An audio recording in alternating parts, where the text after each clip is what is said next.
Welcome to the third edition of the CommonSpace Show. We're joined this week by Darren McGarvey, author, commentator, hip-hop artist, who's got a show coming up at the Edinburgh Fringe. We'll be talking about that in the second part of the show and about the relationship between art and culture and politics. But first of all, we're going to take an overview of some of the stuff that's going on in the news. First of all, on Trump's tweets. Do you follow Trump's tweets? Yes, I do, but I also follow a couple of Trump parody accounts as well, and really it is that the lines really blur there, because sometimes I'm like, I can't believe he said that, and then it's the parody account, and vice versa. But I think that's the sort of speaks to the times that we're in. This is a kind of worry for me, because I pretend that I follow Donald Trump's Twitter account because I'm a journalist and it's my responsibility to know world events.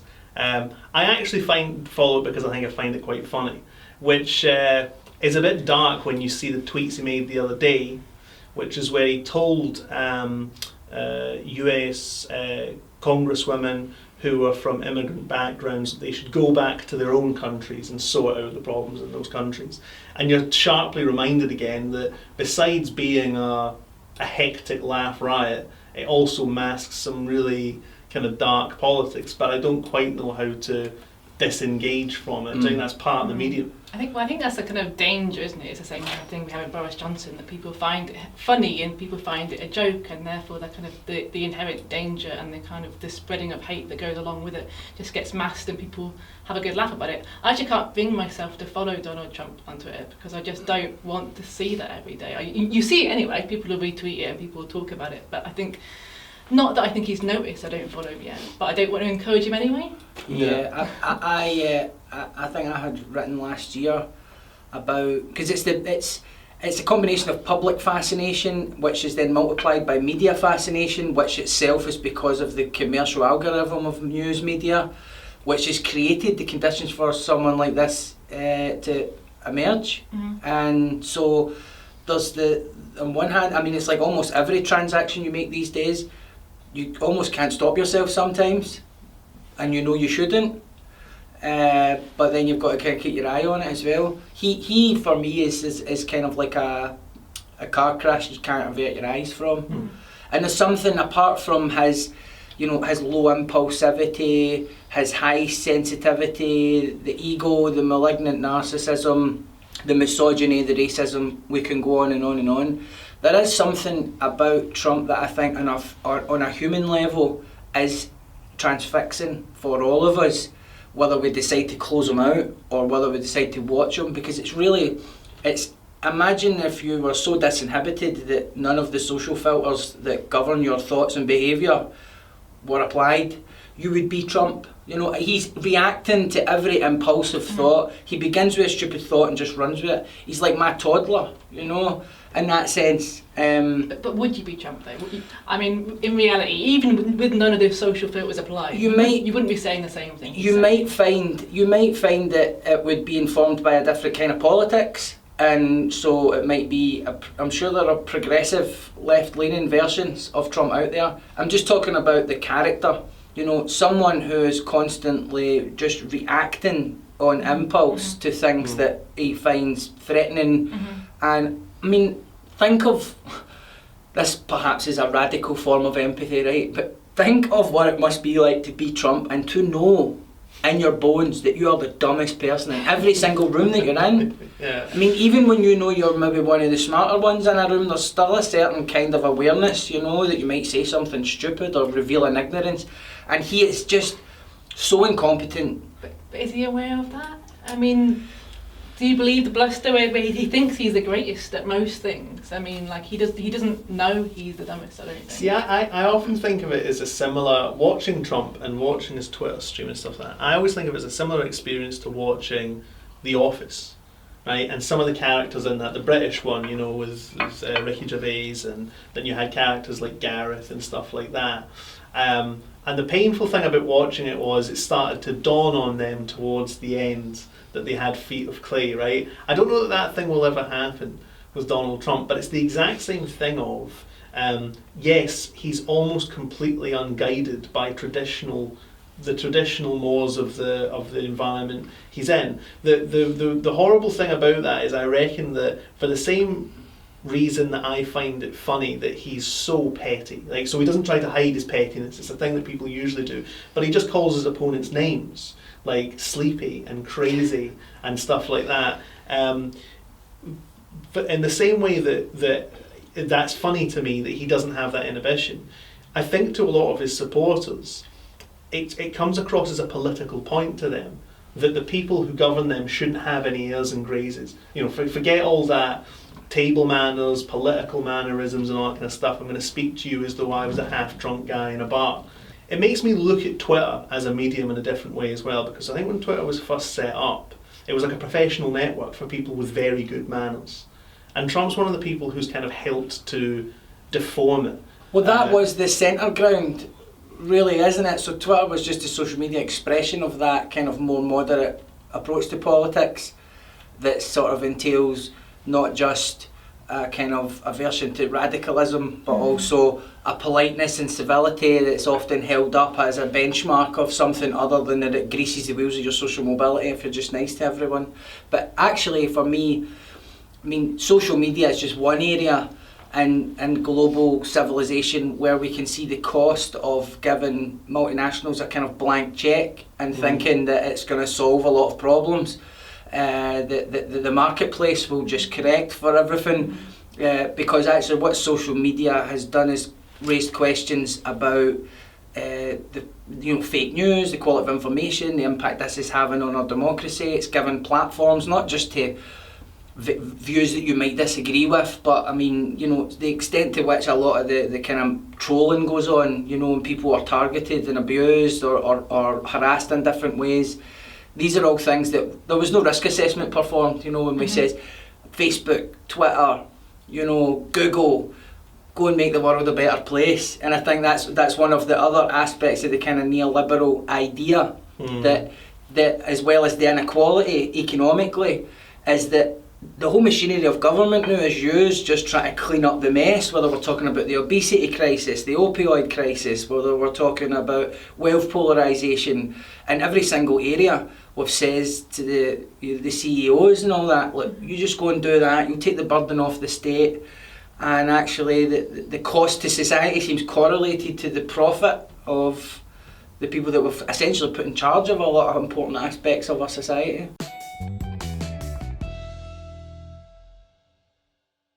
What do you make of this turn in Scotland and the debate on decriminalisation? Decriminalisation for people using drugs is what's being discussed by parts of the media now, and that's obviously a response to a kind of public scare about drug use in Scotland. What's your take on that turn in the debate? Is it a real turn in the debate? I feel that a paper with as many readers as the Daily Record coming out that publicly in favour of any policy is very significant. You know, when papers throw their editorial weight around, it does make a difference. Sure. And it creates a space for a debate to exist, and also that's when politicians really it grabs their attention, because they're very, very attuned to public opinion. And one of the ways that they interpret that opinion is through newspapers. Now, the discussion around drugs, you know, there's lots of different ways to look at it. When it comes to decriminalisation, obviously most people, I think, particularly kind of centre and left, do believe there has to be some sort of reform, because the prison system is literally full of people who have been treated violently, who have been abused and who have drug problems. Now, that doesn't make excuses for people who've harmed others, absolutely not, but the system is absolutely stretched to capacity.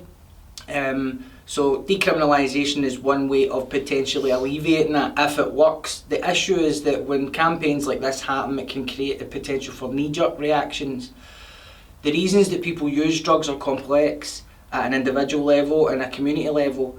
Without a government that's prepared to take action on the environments that create stress, where negative behaviour is constantly being modelled to people, because the economic conditions don't allow for us to broaden our horizons and we're just treading some kind of quicksand all the time, then any policies that are meant to alleviate the symptoms of poverty, whatever they might be, are not going to have the impact that we want them to have. You need to look at the environment, and that means it's more fundamental. And we always end up back here, don't we, when we're talking about most problems. Also, it's interesting looking at a lot of the arguments against decriminalisation within the harm reduction community, 12-step communities. It's almost just a given that decriminalisation is the way forward. So I like the fact that the Daily Record have been supplementing this viewpoint with their own investigations into things, and putting an emphasis on we understand the evidence behind this as well, because one of the problems the government has is that every single move that it's made on drugs is just conceding more and more that it's just part of a problem we need to accept. You don't see this in any other area. You know, if you had that amount of people dying every year from airplane accidents, or peanut allergies, or terrorism, there would be a widespread outcry, there would be a national emergency, action would be taken. Currently, when people talk about, rooms for people to use, clean and all that, that's a nice idea, but also we've got to be thinking, how do we address the fact that there's such a high demand for numbness, to be removed from one's burdens and problems, that there's so much dysfunction that somebody who's already had a leg amputated and seen 3 of their friends die in the course of a couple of weeks would still get a bag and would still shoot up. Because there's more going on than just the phenomenon of craving for drugs. There is the environment that actually is constantly broadcasting a signal to the addict in high definition that using the heroin might actually be better than what is available out there. And sometimes it's hard to argue that it isn't. And I say that as somebody who's got experienced addiction.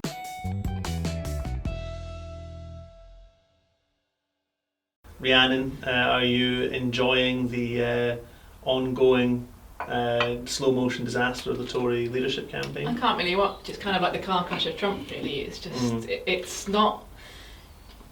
not going anywhere. It's not. There's no actual kind of competition in it, as far as I can see. Really, we've got 2 terrible options on the table. We're aiming for the worst one. Yeah. I mean, Boris Johnson is becoming a more and more interesting figure to me, though, because I didn't understand at the start of the campaign, even with all the evidence that we had, a part of me still went along with, I still thought, well, he was the mayor of a major world city for 2 terms, so he must represent some body of skill or whatever. But in the campaign itself, it's not just that he's been kept away from all of us, and away from kind of intensive interviews and debates and stuff like that. I'm still surprised by how bungling his responses are on things. Just flailing his way through every interview in a sort of absurdist way that doesn't have any kind of, it's that kind of disconnect with reality again. Like his answer about hobbies when he went on from that kind of bizarre model bus kind of tangent. Well, he seemed very disengaged that day as well, didn't he? It wasn't even just that he was kind of flailing around. It was like one of those things where you're in a conversation with someone and you realise that they're actually asking you something and you've just been away somewhere else in your head. Too embarrassed to say sorry. Exactly, just basic shit, man. I thought when Andrew Neil was questioning the other day on Article 5C, I don't remember the topic. He'd learnt 5B but refused to answer that he hadn't learnt what 5C was, and just kind of kept on and on until eventually he got to the crux of it. He didn't know what he was talking about. Yeah, the assumption is in Boris Johnson's camp is that his supporters find this adorable. But I honestly have to wonder how long that can go on for. You know this thing he does where he just makes vowel noises one after another for ages, for 15 seconds, 20 seconds. I don't think that his sort of, who is seen as his base in the country, will put up with that in the same way as they'll put up with the entertaining spectacle of, Trump routinely insulting people. It looks a lot less decisive just to be kind of chatting nonsense in that way. But what does the figure of Boris Johnson tell us about elite culture, a certain view of people from a very privileged background? I saw an article you retweeted today about the kind of culture of masculinity in politics. I mean, are we really expected to believe in Boris as this decisive man of history? But it's the thing about history, isn't it? Like, if he actually ends up getting into Downing Street and having a long enough stretch, then he sort of becomes a kind of author of it, regardless of what the facts are. And so that's part of one of the benefits of being of that higher social caste, is that you can sort of set the parameters in which you are actually judged on things. I have been working with a group of artists as artists in residence for the Southside Central ward. So the other artists I've been working with are Alex Wilde, Rhiannon Song, Alaya Ang and Najma Abukar. So the residency has been part of a Glasgow City Council initiated project with the idea that they would have an artist in residence in every ward across the city. The last thing Southside Central needs is another artist in residence programme. What it needs is to properly support all of the creative activity that's already happening. Often a lot of that is happening against the odds. And the other thing that we feel is really important is to try and set up some kind of an arts alliance that would allow creative people to come together, to form new collaborations, but also to think more carefully about some of the wider issues that are affecting our communities. So one of those issues that we feel is really important to look at, particularly in the context of Govanhill, is this issue of gentrification and how the relationship between artists, projects, or often kind of community projects, and gentrification of areas. I set up a local project called the People's Bank of Govanhill about 4 or 5 years ago, which is a project that looks at ideas of feminist economics and community currency, specifically in the context of Govanhill.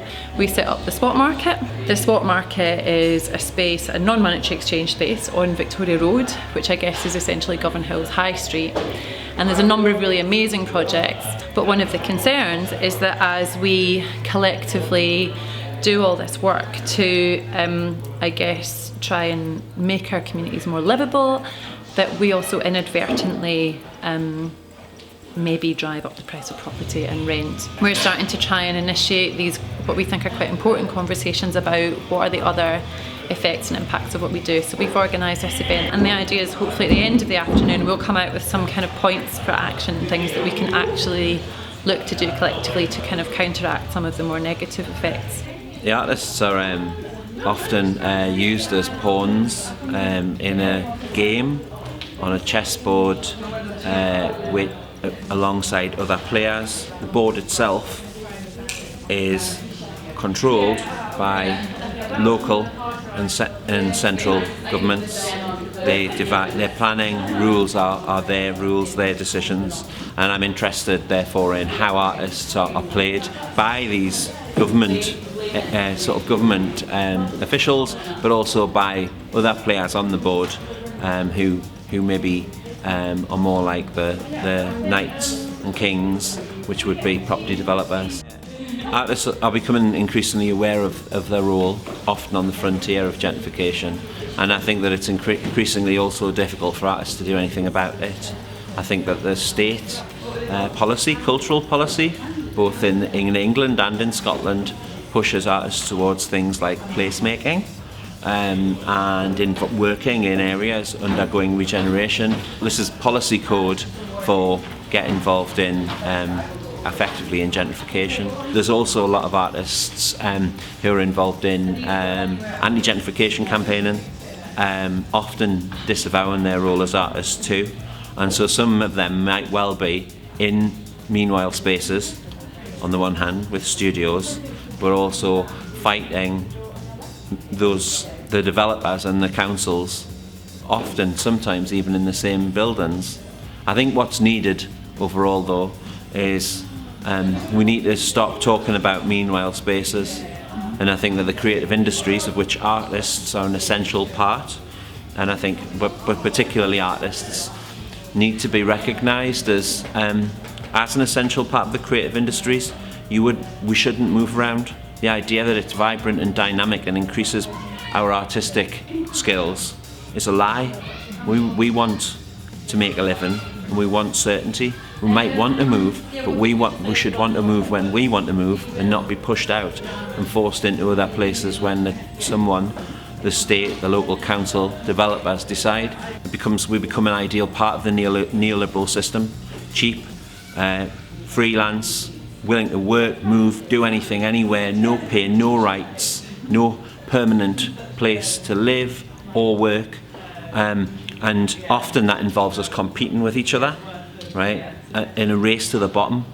And I think that is it's unjust for artists, and I think that, but more importantly, we need to fight that by finding our collectivism, our collective political strength again, and saying no.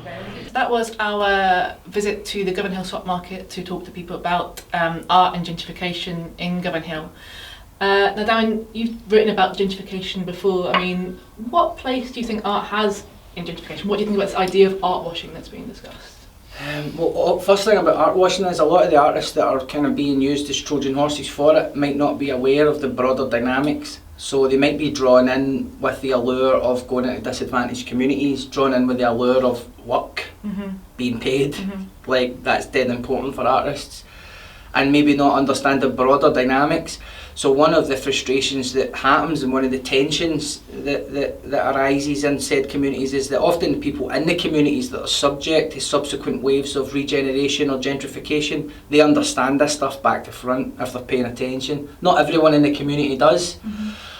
So what happens is you get artists coming in who don't know they're part of that process. You have a community that understands it very intimately, but the dynamic between the artist and the community is that the artist is elevated by virtue of their social class, by virtue of the fact it's art which says, that speaks to being elevated. And so the people who actually know what's going on and know what the artist is doing are often being kind of spoken to like they don't understand the broader situation. And that creates the conditions for tension straight away. There are examples of gentrification being done well, and there are examples of it not being done so well. I mean, if we're just talking about cross-pollinating different social classes in order to make an area more vibrant and more diverse socially, through housing, through culture, I'm not against that. And I think it's just, you don't see it happening a lot further up the food chain where maybe they could do with some working class families in the block, you know. I'm not against that, I think, but where the intentions are disingenuous, or where it's about preparing an area for economic development that's going to really push a lot of people on lower incomes to the sidelines, then not only is that disingenuous and problematic, but also you just create the conditions for resentment that will come back as some kind of karma later on for the people who took part in it. So in Govanhill, I think where you've got long-term projects like the Govanhill Baths, which has been going for a few decades now, in some form or another. So it's very firmly established, and while there's obviously a lot of different opinions about what that is and a lot of aggression and acrimony around immigration, at the same time it's very well understood that the people there are rooted in that community, are respected in broad sections of that community, and that they're not being driven out of that community. Whereas in other aspects you might have arts organisations parachuting in and out from time to time. I think people could learn a lot from examples of community development that's done well. One of the most sort of destructive examples, if you like, and it's sort of beyond gentrification at this point to what people sometimes call social cleansing, is somewhere like Edinburgh, where if you look at the demographics on a map of the poorest communities in Edinburgh, they're literally in a ring outside of the city centre and the more well-heeled suburbs and stuff like that. And one of the institutions which has actually been used to do that, consciously or unconsciously, has been the Edinburgh Festival and the Fringe, which have become some of the biggest cultural events in the world, but they've contributed to a culture of tourism in Edinburgh. Actually other things have as well, like Harry Potter and stuff like that. But you know, that has been used at times to kind of to develop working class communities out of the city. Because you've got your second Fringe show coming up. Unless your notion of social justice and identity align identically with those who understand perfectly, you'll get aggressive lectures on diversity. What play parks and libraries are now, we're told, just in practical luxuries, where royal weddings for Z-listed blue bloods receive generous and non-taxable subsidies.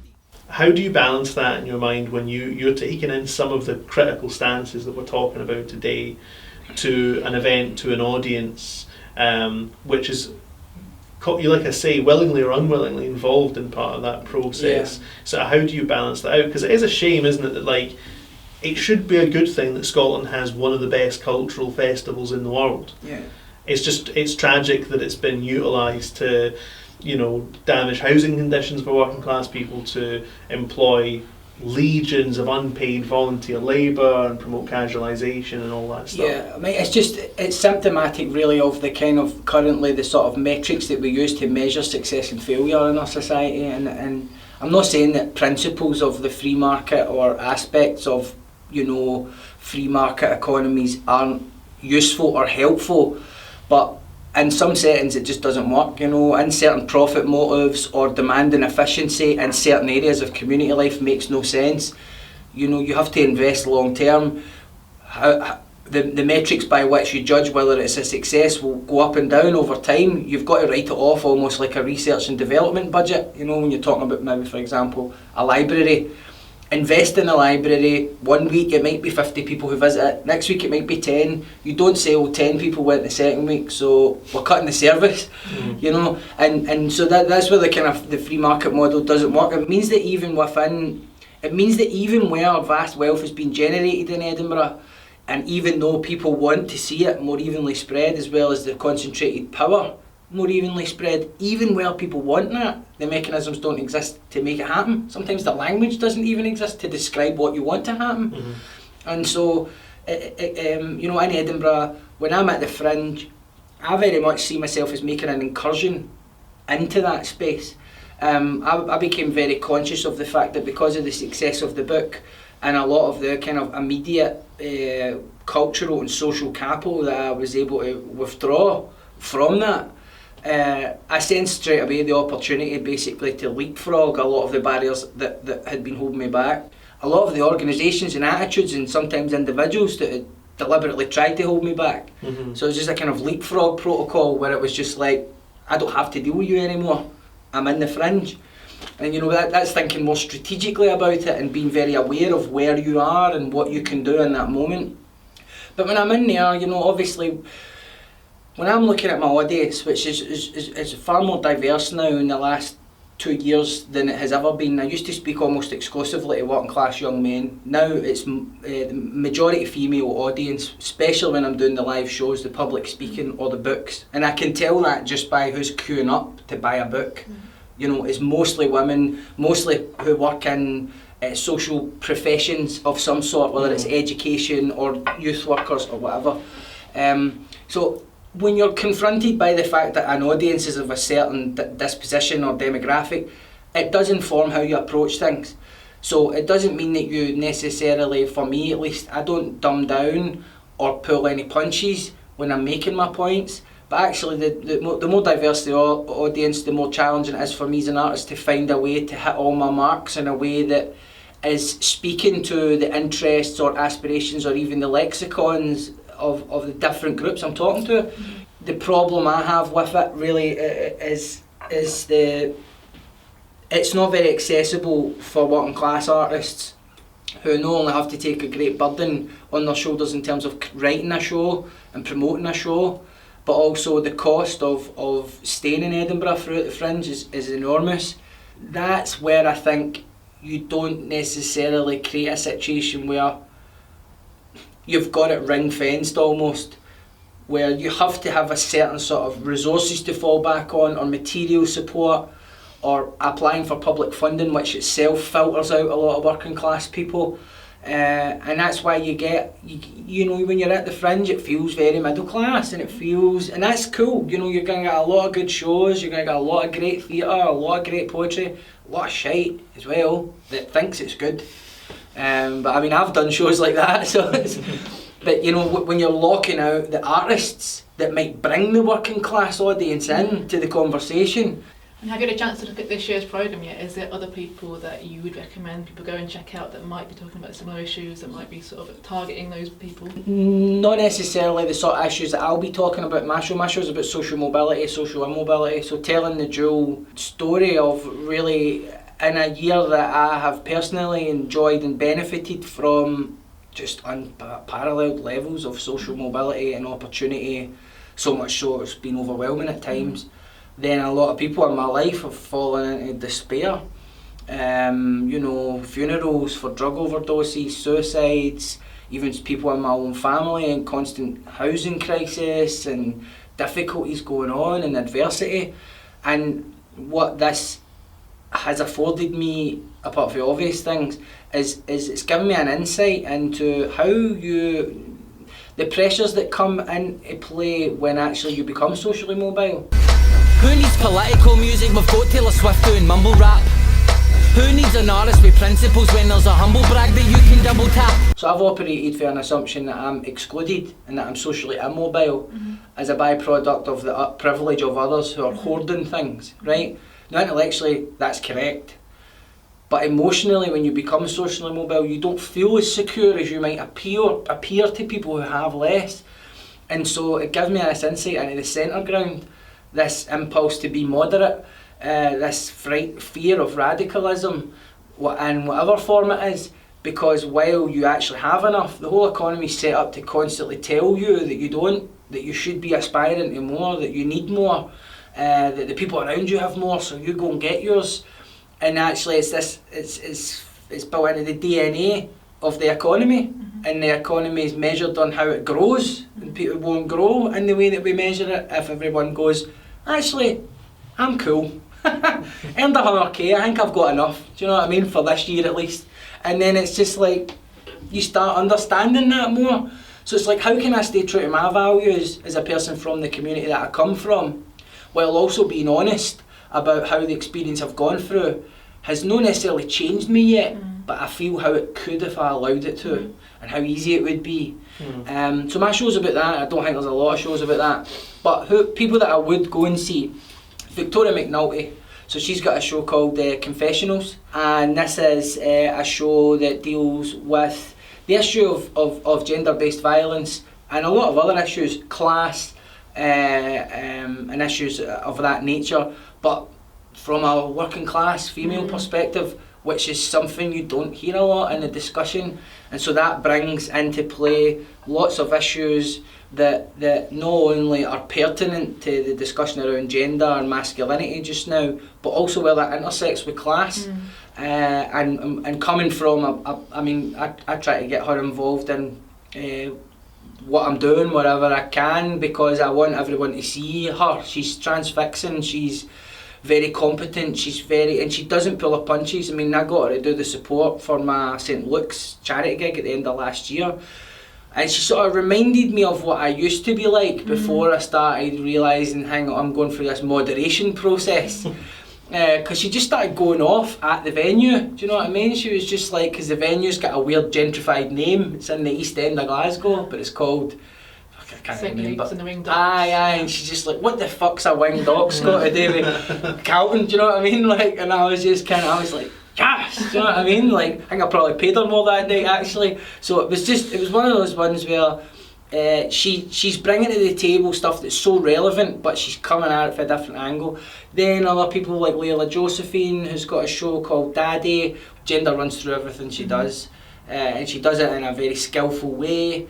And she's always evolving and changing actually as well. You know, like I've seen her going through a lot of changes since I've known her. Obviously, getting older changes you, travelling changes you, relationships change you, but also being exposed to other people's point of view can change you as well. And even just seeing some of the advertising for her show makes me think that it'll be a great laugh, but with a powerful punch.